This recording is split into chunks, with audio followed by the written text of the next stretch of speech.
Good afternoon again. I'm Pat Berman. As Thor said, I am an interloper in this world. I largely work on Norwegian art, history, and culture, and Belgian and Danish as well. So this has been extremely inspiring to me. I have a brief summary to make of the conference. I thought I would do this just because we've been through a lot in the last 2 days. There have been a lot of talks in a lot of different arenas with a lot of different information, and I thought I would just make a few summaries and maybe a few connections. And I'm imagining it's called The Futures of the Pasts, plural pasts, which weave together in interesting ways here. And I wanted to begin by, of course, thanking our hosts and the organizers for all the thoughtful ways in which you've made this both interesting and really hospitable for all of us. And it's also a pleasure to have spent time in the exhibition and to be able to use it as a kind of a laboratory for these last few days. And I know that I represent all of us when I thank Lise and Bart for the in-depth orientation you offered within the exhibition on Thursday night. And while in the gallery, Bart asked questions worth raising here. They're very simple and they're very complex, and you probably said it right off the cuff. But what is symbolist about Baltic symbolism?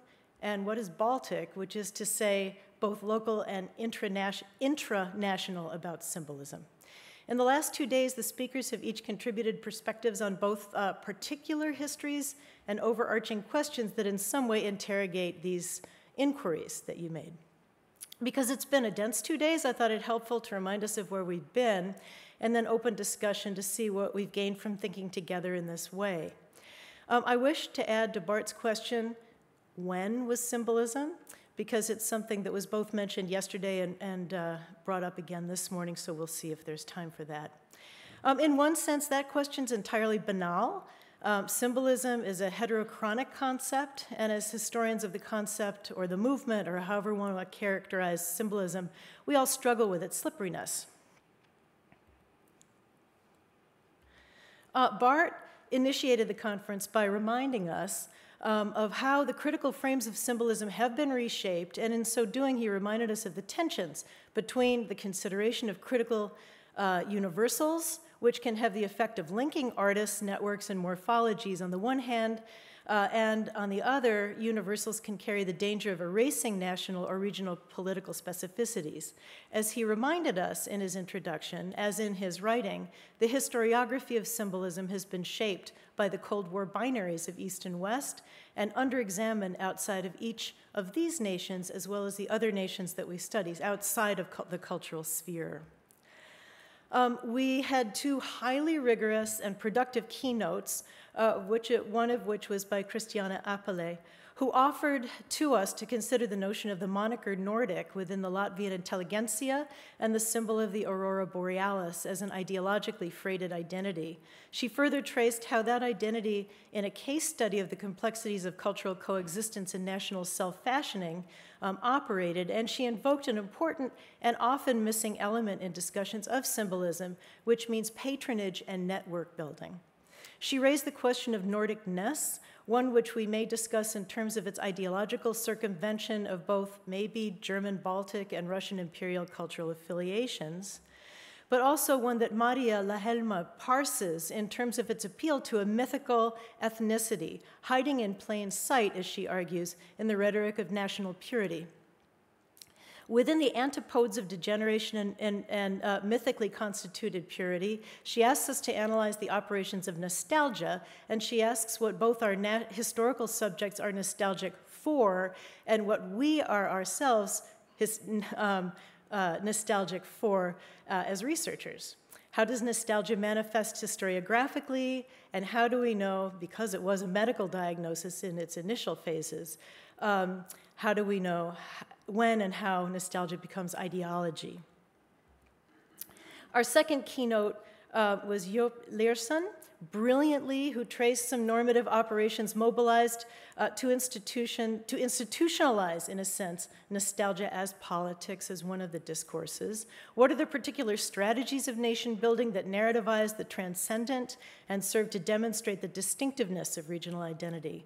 How are symbols operationalized and made powerful by their encomium to both an invented past and possible futures? How do these processes interrelate? How are they distinctive? And how can we better integrate what he terms as cultural production with nationalist historiography?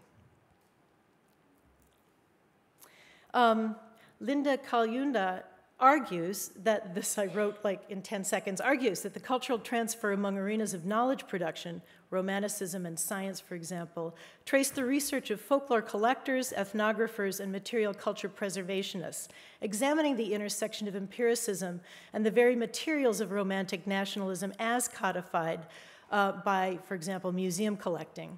And here she emphasizes the importance of artifacts to the larger project of defining an Estonian or any identity, and the ways in which objects constituted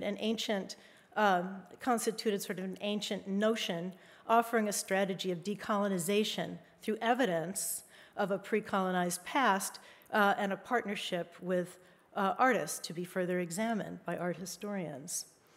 Vibeke Wallen Hansen raises an important question of the rhetoric of historical memory in many ways by examining Edvard Munch's representation of forests, a thematic in European symbolism and a trope in Munch's work. As Michelle Fakos has written, forests are powerful signifiers within symbolist discourses as they're understood to literally root people to place and place to time and painting to time and painting to place and painting to peoples. Forests provide space within the processes of nation building. And as Hansen suggests, forests provide a kind of a wildness, and maybe that's the wild soul that we have upstairs. Aya Braslina and Kija Idison, in different ways, spoke to this notion of nostalgia, of memory, through their studies of Arcadia on the one hand and of a childhood golden age on the other. One focused on Janus Rosenthal's iconography of what the artist termed, quote, supernatural beauty and primeval grandeur. Another instantiation of nostalgia, as we've already discussed. A golden age is an impossibility, never existed, but the endless visual yearnings for that place undergirds much symbolist work. Kessia's case study is the Norwegian Nikolai Astrup, whose painterly morphology, she argued, contains a continual yearning for the crystallization of childhood memory.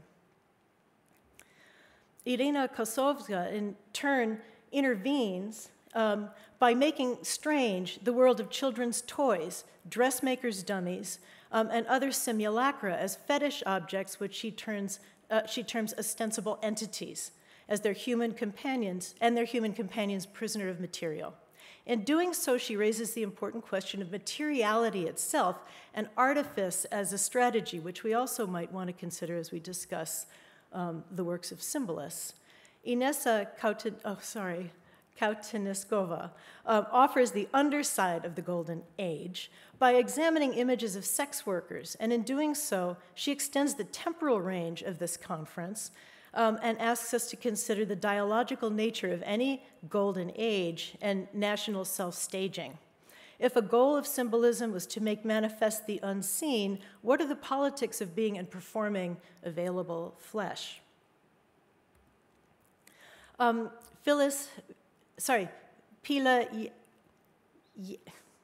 Veltayaga, and Tor Mednick, in different ways, raise the problem of materiality itself, one that is central to the study of symbolism.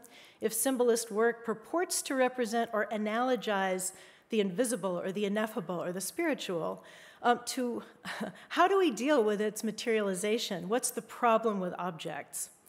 Veltaya traced the critical rhetoric around the work of Kurlianis, demonstrating the strategic definitions of an artist's materializations in Lithuanian art criticism, from the terms of conventional allegory to the state of equivalency, requiring of its audience a new kind of intuition or empathy.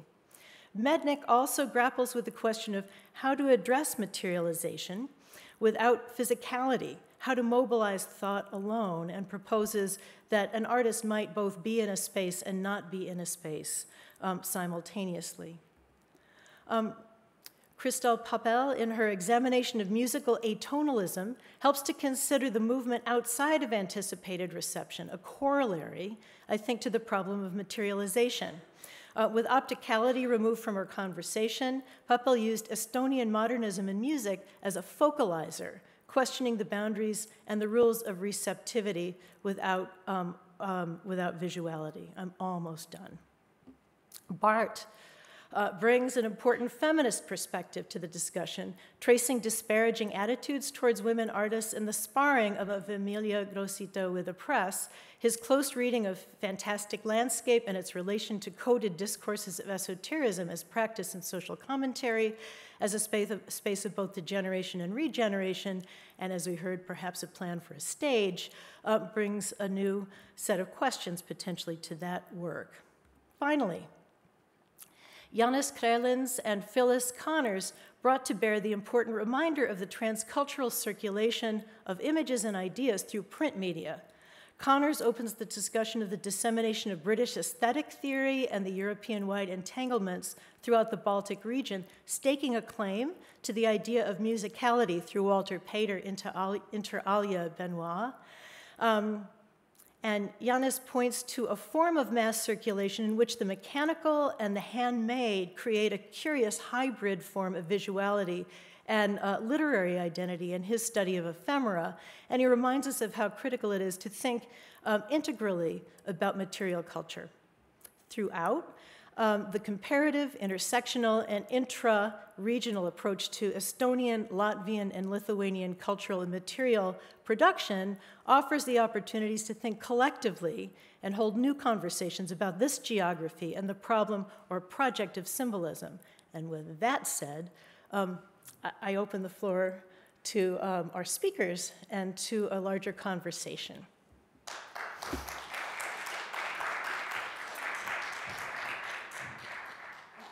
So with all of that reminder of bits and pieces of where we've been, I wondered if it is productive to open the Bart with your initial question and see where it's gone in the last couple of days of either what is Baltic about symbolism or Baltic about symbolist art, or what is symbolist about Baltic art. I don't know if that's something anybody wants to jump in on either here or there, but I do find it productive. Or not. I mean, I guess when I said that, I wanted to kind of maybe foster,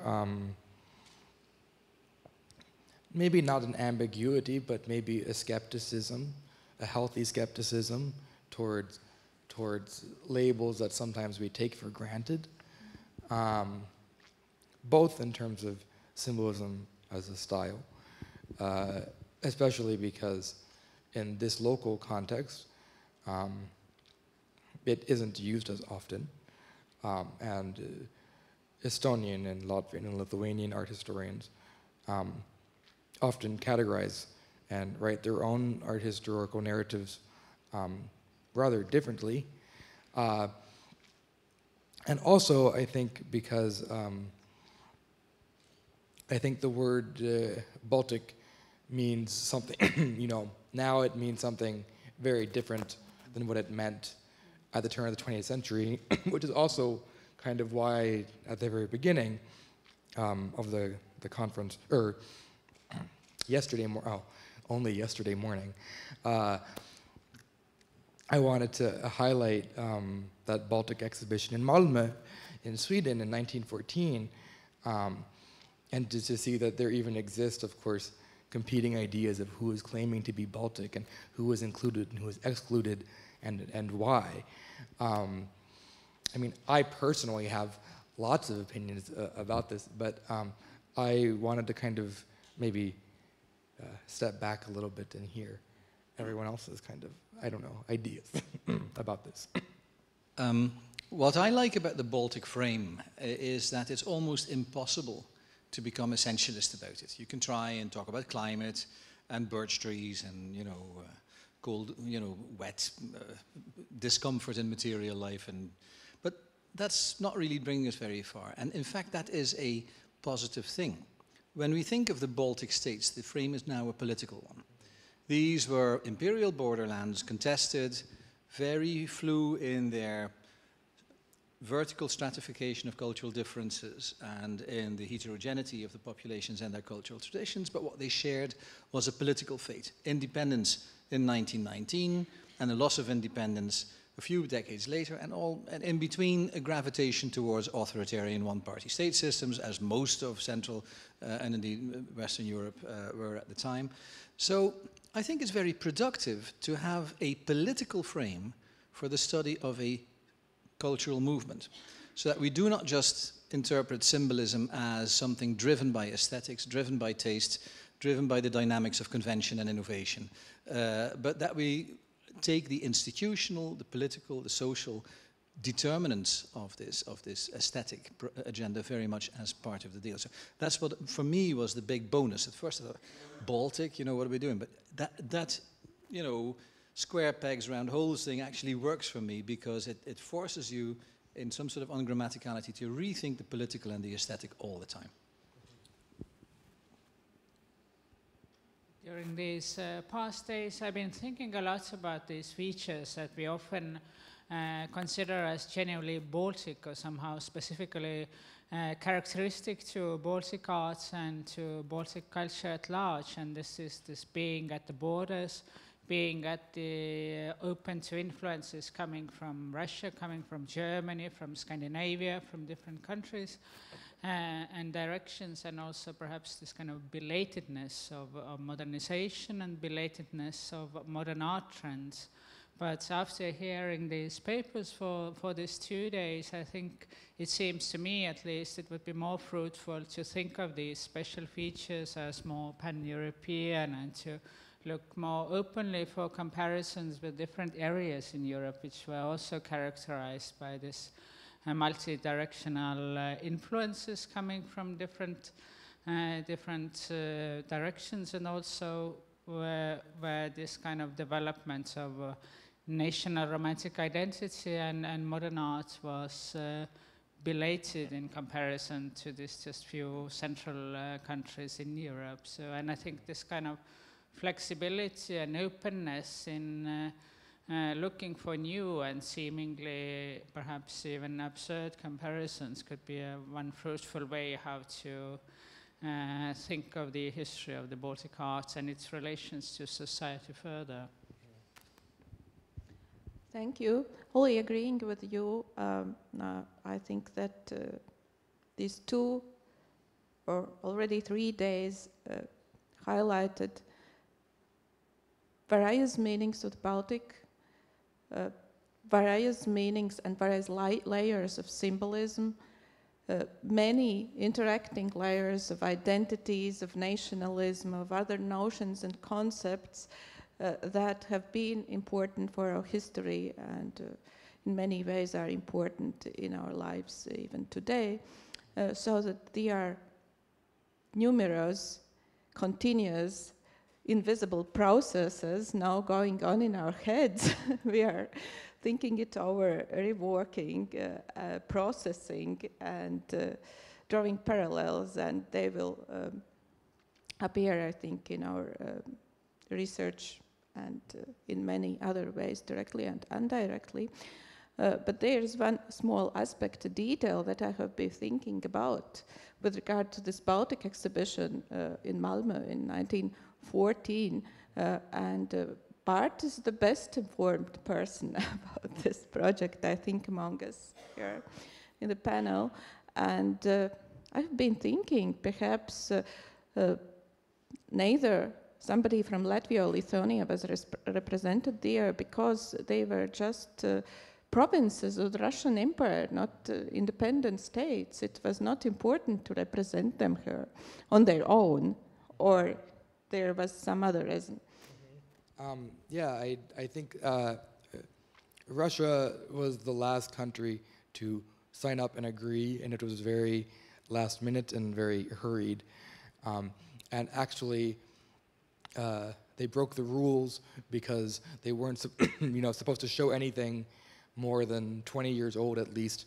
And one of the works they showed there was Albert Edelfelt's, what is it, that Women by Ruoholahti, that seemingly appeared in a bunch of other different manifestations and other exhibitions, or in the Finnish one in Riga in 1902 or 3. So I think, on the one hand, I was not surprised that there were no Baltic Germans or Estonians or Latvians, but it was also refreshing to see that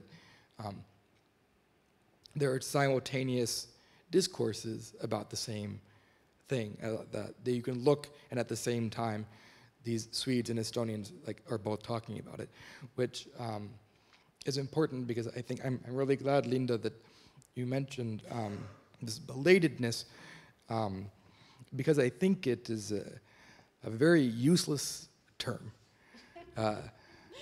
Because belated according to what? Why is there something else that wields power or control over what things are belated? Things happen when they happen. And I think that this idea of belatedness only serves to reinforce some kind of negative perception that is neither productive or inspiring. And I think that one of the great things about kind of this very loose, purposefully loose time frame is specifically so those issues shouldn't be a concern. Why does it matter that Oskar Kallis's paintings look like Galen Kalala, but 15 years later? Oskar Kallis was born in 1892, and that's just when it happened. I don't want to stop this part of the conversation, but has anybody read, I think her name is Linda Brown Friedman's book, Planetary Modernism? Does anybody know this book? It's really inspiring, because this is it published, I think, last year, and it is precisely about timeliness or lack of timeliness. And it's about our commitment somehow within our discipline to simultaneity or to the notion of the avant-garde, but it may be really helpful to use that as a model about why and where things happen and recycle and reach back. Anyway, I just wanted to throw it in there as a piece of bibliography. It's really inspiring. Linda Brown? Friedman. Friedman, okay. Thank you. Chronology and dating will not go away. It's one of the fundamental metadata that we have to anchor objects and actions. But it strikes me that what I particularly enjoyed about the conference is, on the one hand, that you look at the political and the institutional and the social history of cultural practices and interventions. When people do something, they do something at a specific time. And it matters which time that is to see how that action engages with its effects. And it's important to realize that, particularly certainly for literary historians like myself, we have to keep on reminding ourselves, as Hugo von Hofmannsthal said, jedes Wort ist doch auch ein Ereignis. Every word is an event, it's an action. And we tend to date a symphony to sometime in the late 19th century and a novel in the style of Walter Scott. And we get very flu and fuzzy when we talk about cultural production. And we are totally at sea when we come to cultural reception. And what I liked about the format of the conference was that we got very specific institutional and contextual readings of the events, and to some extent also, the exhibitions that took place. This is basically a meta-exhibition. You could do, symbolism in the Baltics took place by means of expositions. And when a certain, picture was displayed or not mattered. And when people got together in which place to display themselves in this panoramatic modernity, Benjamin style, mattered. And at the same time, we got very probing iconographical or stylistic analyses of the object itself. What does a forest stand for, etc. So that, and suddenly their chronology does not matter so much anymore, because you're indeed in the object, in the nebeneinander, as Lessing would call it, rather than the nacheinander. So just in the arrangement of items. But I think we still have for ourselves a little homework to do about the triangulation of datability, contextual, intertextual, and maybe the non-datability of the textual fabric that we're looking at, and that historians cannot do. Historians think they can do everything. You know, history is the science of everything, provided it took place in the past. But they cannot read paintings or texts or get the aesthetics the way our sort of people can. But you need to triangulate the chronology fixation of historians and the object fixation of cultural scholars.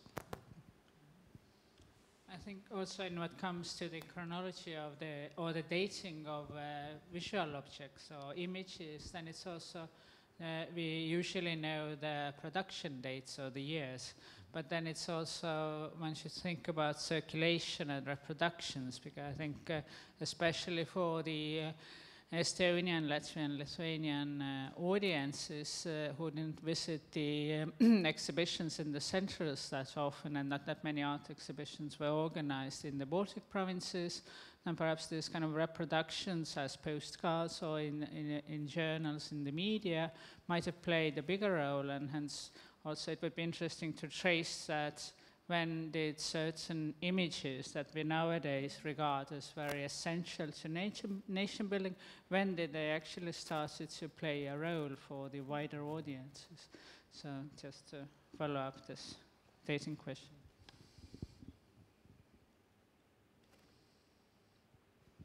Yeah, your comment corresponds in a way also to what I said about the importance of the reproduced island of death in Latvia and its intensive circulation. But indeed, this aspect is something to be explored. The role of images, of reproductions in the production of aesthetic experience and the turn of the century, the period of symbolism, is very important in the Baltic provinces in this aspect too.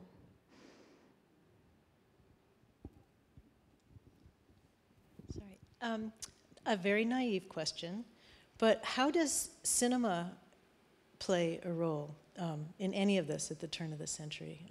It's been integrated increasingly in some arenas of investigation, but it wasn't raised as another medium or another form of reproduction or dissemination. So I'm just curious.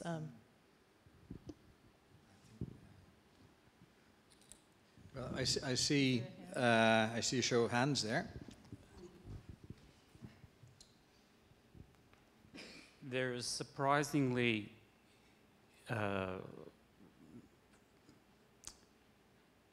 there are surprisingly many silent film chronicles from this period, really from 1900 to 1915 in the Baltic Sea region.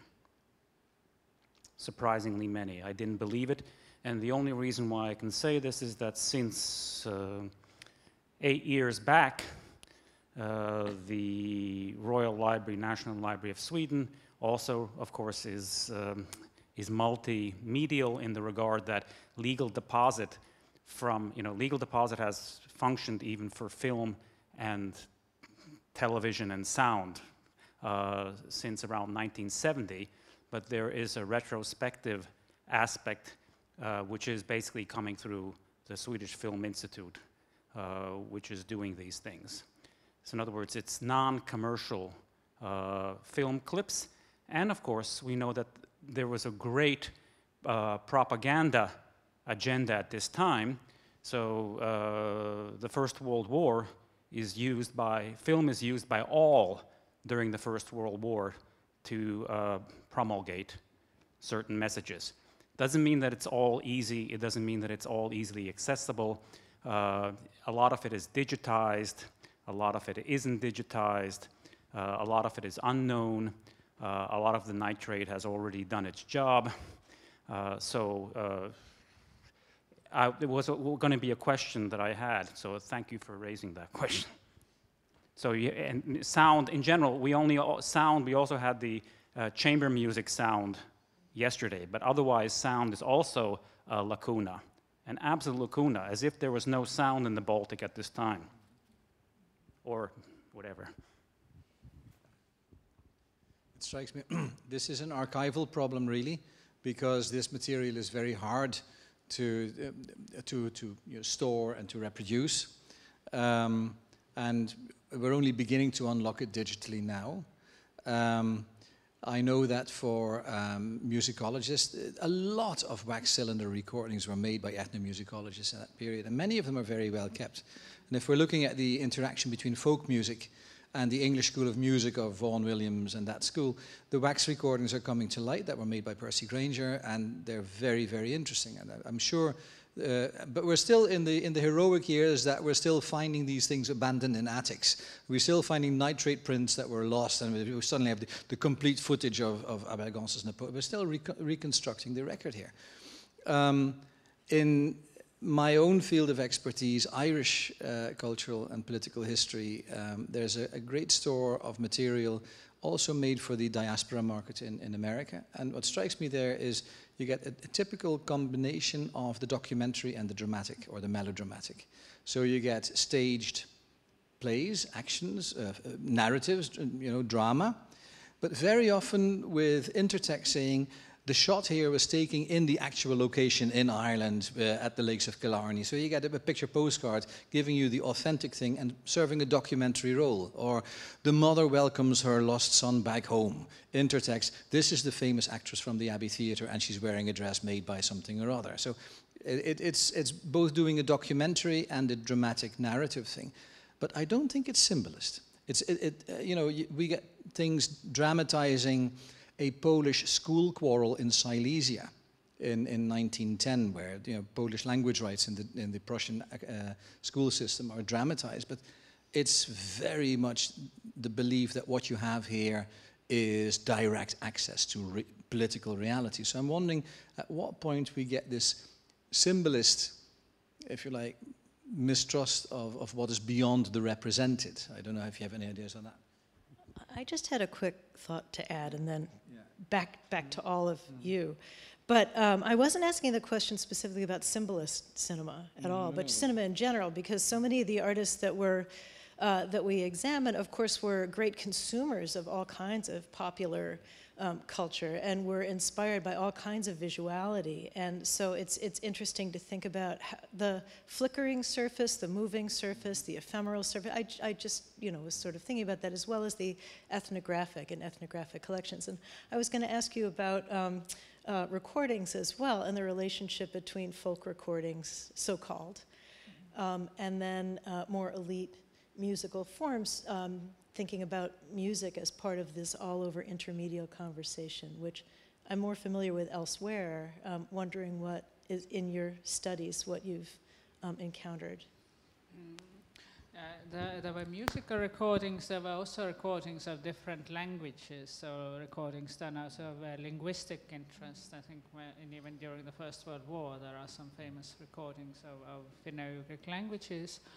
And definitely there is also some ethnographic film clips, but I think in the Baltic context, surely film is significant, but I think a medium that has been very much understudied during the recent decades is still photo, even if you think about the recording of everyday life, but also this kind of ethnographic displays and ethnographic images, then I'd say I would first go to the photo, because I mean there definitely are film chronicles. I'm here speaking about the Estonian parts of the Baltic provinces, but I just recently had this experience that I wanted to show something in a class from a period prior to the First World War that would be filmed in Estonian territory, and I finally ended up showing a clip from Charlie Chaplin, because I think that's much more filled in the purpose. So there is not such a huge selection of different material, although the ethnographic film clips definitely are very fine, and both regarding film and photo, I think the these kind of transfers and influences between photo, film, and visual arts. And that's definitely a very rich field to explore still further. I can give everybody the tip. Go to YouTube and try Latch Places. I was in Riga in the centenary exhibition in the National History Museum, and it was on display there. It's a little propaganda film that was made, it's about 5 minutes long, made in 1918, and it intercalates the heroic Latch Places narrative with, you know, fighting against the Prussians and the Russians, and, you know, maidens shouting for help. And it's an incredible use of propagandistic cinema, and it's very well displayed there. This propaganda use and also an artistic filming of Latch Places. It already belongs to the history of the independent Latvian state, when film was intensively used, increasingly intensively, both for recording and documenting, and also for propaganda and artistic purposes. Yeah. The next phase of development. Yeah. But yeah, also an important... It does prefigure Eisenstein and Alexander Nevsky. I mean, it's already there in a little kernel. Yeah.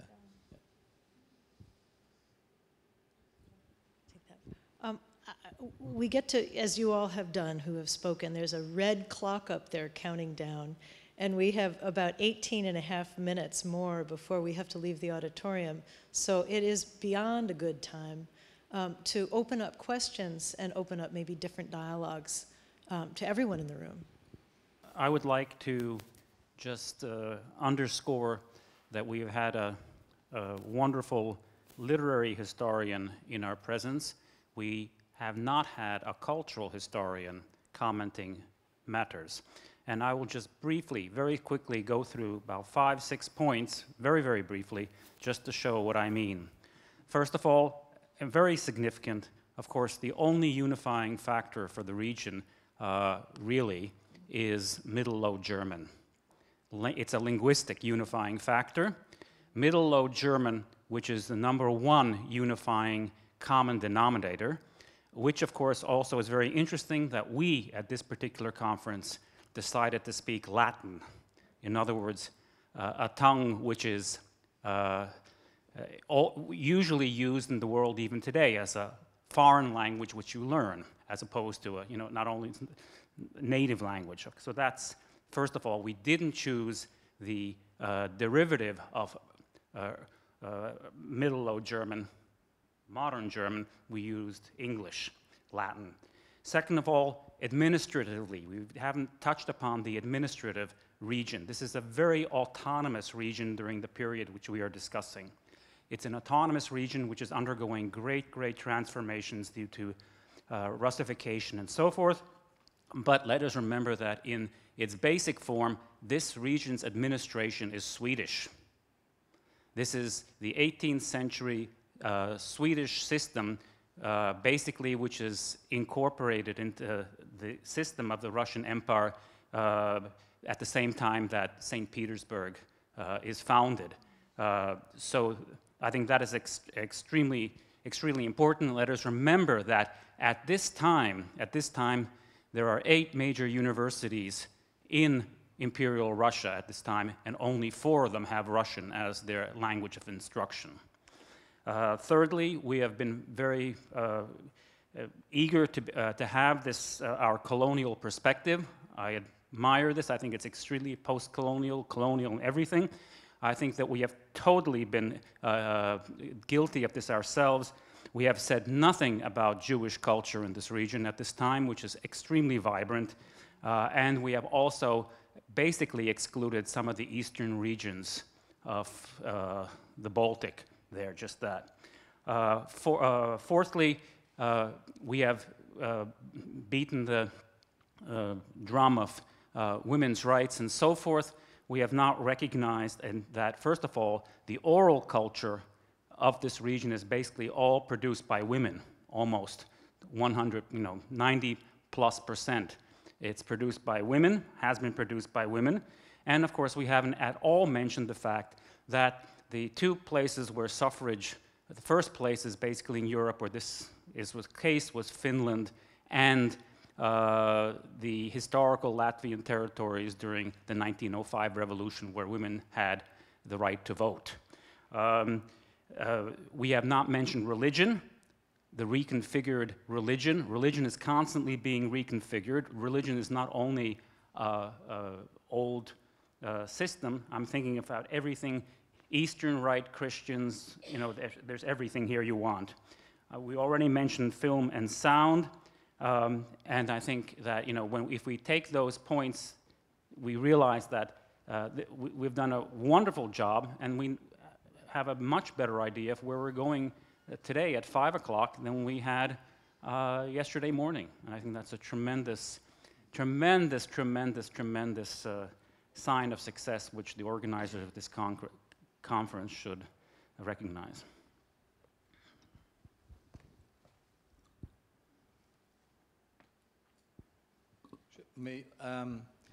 All those points are very well taken. I think this silence is a silence of approbation and recognition. And your points are extremely well marshaled and enumerated.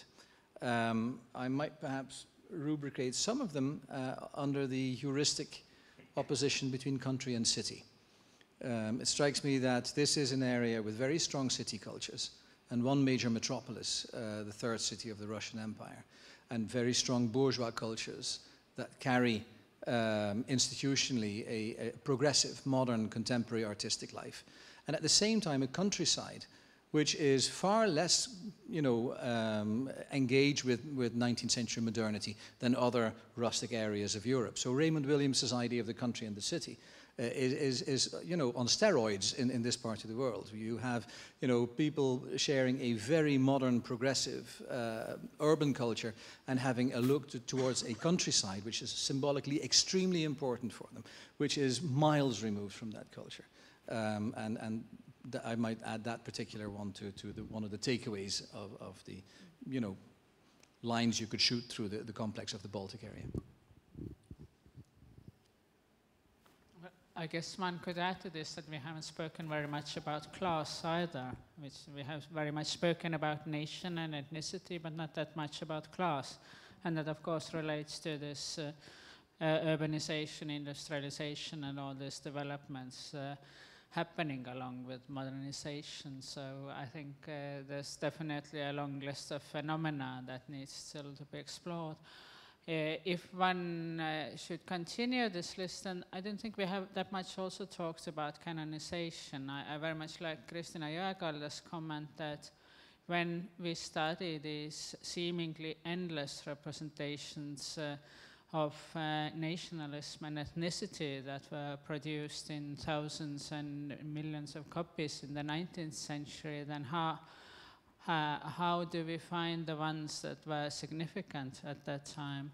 And then also with the exhibitions like the Wild Soul exhibition, that we also recreate this kind of culture canon from the perspective of today, picking up certain works of visual arts, emphasizing their importance in the nation-building process, but how much do we need to go and dig again these layers of visual culture from the past and perhaps find new and surprising objects that were important in their own days and are perhaps overshadowed by some of the works that have been canonized lately. So, but I think this is also a question we can answer more fully only after a few years, when some time has passed after this exhibition, and we see what have been the effects of this exhibition and also of this events like this conference that also inevitably raise certain works into the limelight and then leave others aside. Thank you for this comment. It looks like that we would need a special event, a conference about the afterlife, not exactly of this exhibition, but about the afterlife of symbolism, about the afterlife of images created in this period, and many papers, especially the keynote by Joop Larsen, inspired thinking in this direction, at least many of Latvian representatives here. I'm thinking about this city-country sort of dichotomy, which is, I certainly agree, it is much more, the distinctions are much greater. But at the same time, when we actually think about symbolist art and this art that is upstairs, or downstairs, upstairs, in the exhibition hall, there actually is quite an effort at the beginning of the 20th century to bring all of this new contemporary art, specifically outside of Riga, and to all of these smaller towns and across the Baltic provinces. And then there are debates about, well, as Christian has written about, this is why I know this information, but there are debates about whether or not to translate exhibition announcements into Latvian at all, and who are the people speaking up for that or voting against that, or often remark that exhibitions that seem to canonize artists that are most well-known now happen in only in the smallest of towns, actually, which I think is something that is kind of under sort of appreciated. Is yes, of course, Riga is its own kind of metropolis, but it is. I was just doing research and realized that in Paide, in like central Estonia, there is this very active, like 5 years of these artists in the early 1900s, and it is just, they all just died kind of suddenly and randomly. But they write in this newspaper all these things about how horrible it is to lose these Estonian artists in Paide, like smack dab in the middle, no huge metropolis. So there is also that right when we think that there would be, what is the connection between people living in the countryside and something that seems high culture like symbolism, or something that is decadent, or something that is opaque, ambiguous, it's actually still getting to them, which I think is something that's really fascinating when you think about the ways in which our ideas of symbolism, especially their Francocentric origins, are so rooted in certain kinds of ideas of like Western European modernity. And there's definitely, I just bring this up because I think it highlights still the need for like deep regional contextualization that we don't, that we know, but is not, could be even, sorry, this damn cough, could be even greater. Perhaps it might also be an idea sort of to open up or to study this interaction between the city culture and the countryside, because I think on a geographical level the distances are not that big, and also in terms of class and social hierarchies, the members of this young Estonian and also Latvian culture elites, they are not themselves that far from the peasantry. Many of them have peasant origins. And while Bart was talking, I was just very vividly remembering one of the reports of the folk art gathering campaigns by these young Estonian artists prior to the First World War. And they go somewhere to southern Estonia during the summertime, and then they complain in their diary that, damn, we don't have anywhere to sleep because all the attics and all the corners, they are full of city people who have come to the countryside to spend their holidays. So I think that also shows something about this level of interaction there. And thinking about the interaction between country and city in this period, we must remember that art is a field, visual art is the field that brings countryside intensively into the city, because art is mostly exhibited in the city, and the main subjects are basically associated with country scenery, country landscape, and landscape as a setting of figural scenes, also of symbolist paintings. That's inevitably so at this time. I was also thinking of some of the elided things that were mentioned, like the Baltic German tradition, where you have a literary evocation of life on the estate, Geiserling, Abendliche Häuser, where you have a much more British, if you like, relationship between the intellectual and the countryside. And, you know, the locus amoenus that you might get in fin de siècle art in Britain and France is limited to the Baltic German tradition, perhaps, rather than to the symbolist cohort we've been looking at here.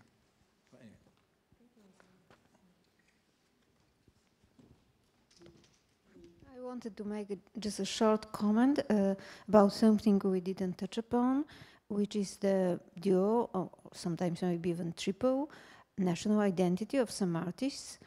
And the best exemplification here would be Ferdinand Ruščić. We already talked a little bit about that. And we may want to ask whether there something changed in their artistic attitude, where they moved from not one country to another, but from one cultural milieu, like in his case, from the Polish milieu to the Latvian milieu, whether his artistic vision has changed, or another question, whether the work of some artists has been appropriated by some national art histories, for instance, by Polish art history, because we considered Ruščić a Polish artist, and Nekmergitor, an emblematic work of Polish symbolism, whereas our Latvian colleagues might consider him a prominent, eminent Latvian symbolist. And I think that we also have to address these questions. Thank you, Irena. That's a pity that our Lithuanian colleague, Alde Andriulytė, is not here. She would comment and discuss with you this issue in detail, because yes, indeed, Ferdinand Ruščić has been selected for the exhibition, but none of us represent the selection committee of the exhibition as an artist representing Lithuania.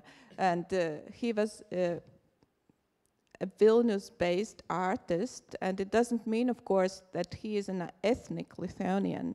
There is a number of other non-ethnic Lithuanians, and we are lucky that we also have some artists, including Johann Walter and Bernhard Borchert, who are not ethnic Latvians, but representing Latvian art of Latvia in this exhibition. And it is indeed a question that can be posed to the curators of the exhibition, most notably to the Rodolphe Rapetit, who, as I can suppose, appreciates Ruščić's art very much. But actually, yeah, a real discussion about these issues could go on between you and Alde, who has also published a comprehensive, thick, heavy monograph about Ruščić this year in Lithuanian. And to an extent, yeah, that's interesting. There is no association for Ruščić with Latvia, with Lithuania, of course, because of his life in Vilnius. But actually, it was from Alde's monograph that I learned about some of his childhood years spent in Latvia, in Liepāja, our western port seaside city. And then I decided, yes, there is a small biographical connection linking him to Latvia too, with the exception of that he was a study mate of Vilhelms Purvītis, and their early works share a lot of analogies, the same Kuinji school and the like.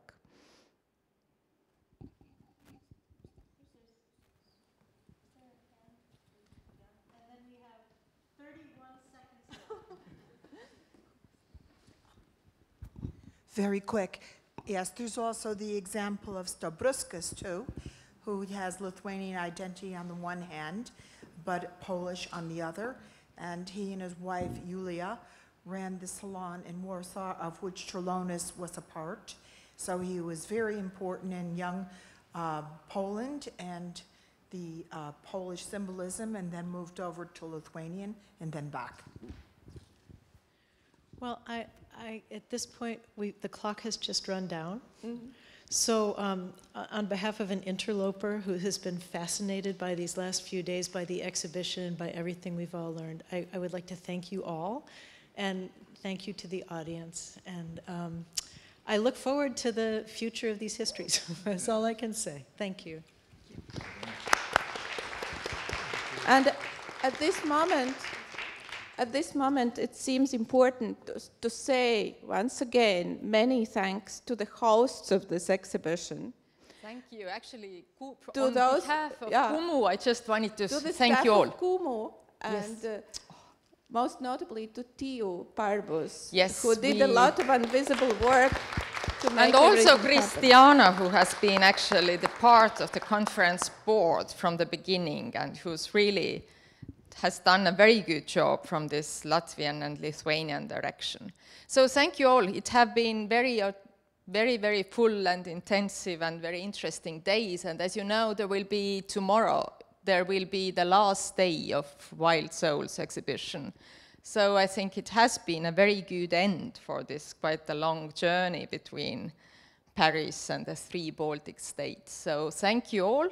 And I know you haven't seen much of the exhibitions in Kumu, but maybe you still have 45 minutes, and maybe some of you also stay for tomorrow, so there is a chance to see a bit more of city of Tallinn.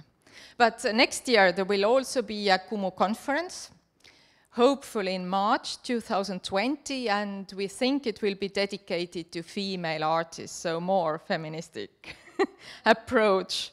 And also that we have proceedings, and hopefully some or all of the presentations will be available also in printed format. So thank you all. And thank you.